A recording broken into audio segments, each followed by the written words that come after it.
అదేవిధంగా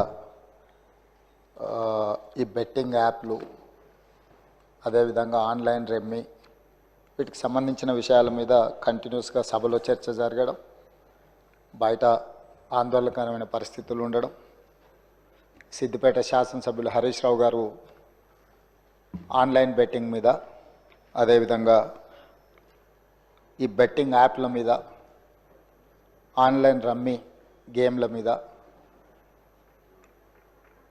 ప్రభుత్వం చర్యలు తీసుకోవాలి. పేదలకు తీరని నష్టం జరుగుతుంది.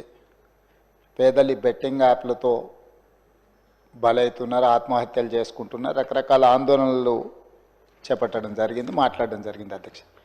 అధ్యక్ష గత ప్రభుత్వమే 2017లో ఆన్లైన్ బెట్టింగ్ కానీ ఆన్లైన్ యాప్ వీటన్నిటి మీద నిషేధం చేస్తూ చట్టం తీసుకొచ్చింది.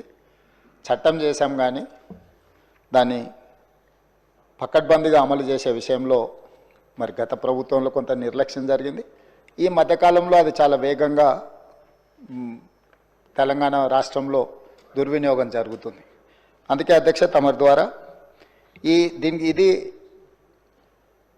పక్క రాష్ట్రాలు, దేశము, ఇతర దేశాలు ఈ నేరం ఒక రకంగా అంతర్జాతీయ స్థాయిలో, రాష్ట్ర స్థాయి నుంచి మొదలు పెడితే అంతర్జాతీయ స్థాయి వరకు వివిధ రకాల సంస్థలు, వ్యక్తులు, రకరకాల దేశాలకు సంబంధించిన నేరగాళ్ళు అందరూ కూడా ఇందులో పాల్గొంటున్నారు. ఇది ఏదో టెంపరీగా ఒక పోలీస్ స్టేషన్లోనో లేకపోతే ఒక పరిధిలో మనం విచారణ చేస్తే దీనికి ఈ సమస్యకు సమూలమైన పరిష్కారం కనుగొనే పరిస్థితి లేదు. కాబట్టి ఈ ఆన్లైన్ బెట్టింగ్ కానీ, ఆన్లైన్ ఈ యాప్లు కానీ, లేకపోతే ఆన్లైన్ రమ్మీ లాంటి గేములు, డిజిటల్లీ ఈ గేమింగ్ ఏదైతే జరుగుతుందో, ప్రధానంగా బెట్టింగ్ ఏదైతే జరుగుతుందో దీని పట్ల రాష్ట్ర ప్రభుత్వము అప్రమత్తంగా ఉండాలి, కఠినంగా వ్యవహరించాలని నిర్ణయం తీసుకున్నది. అధ్యక్ష నేను ఎవరి మీద ఆరోపణలు లేకపోతే ఎవరు ఏ పరిస్థితిలో వీటిని ప్రత్యక్షంగా పరోక్షంగా అనుమతించారు, ప్రోత్సహించారు, ఎక్కువ వివరాల దగ్గర నేను వెళ్ళదలుచుకోలేదు.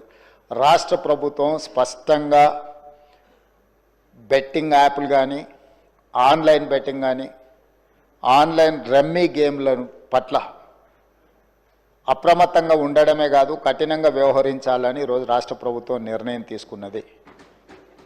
దీన్ని నిరోధించడానికి, నిషేధించడానికి అవసరమైన చర్యలు తీసుకోవడానికి ఒక స్పెషల్ ఇన్వెస్టిగేషన్ టీం, వీలైతే సిబిసిఐడి కానీ లేకపోతే అధికారులతో సమీక్ష చేసిన తర్వాత ఒక స్పెషల్ ఇన్వెస్టిగేషన్ టీంని వేసి కఠినంగా వ్యవహరించాలని చెప్పి ఈరోజు రాష్ట్ర ప్రభుత్వం నిర్ణయం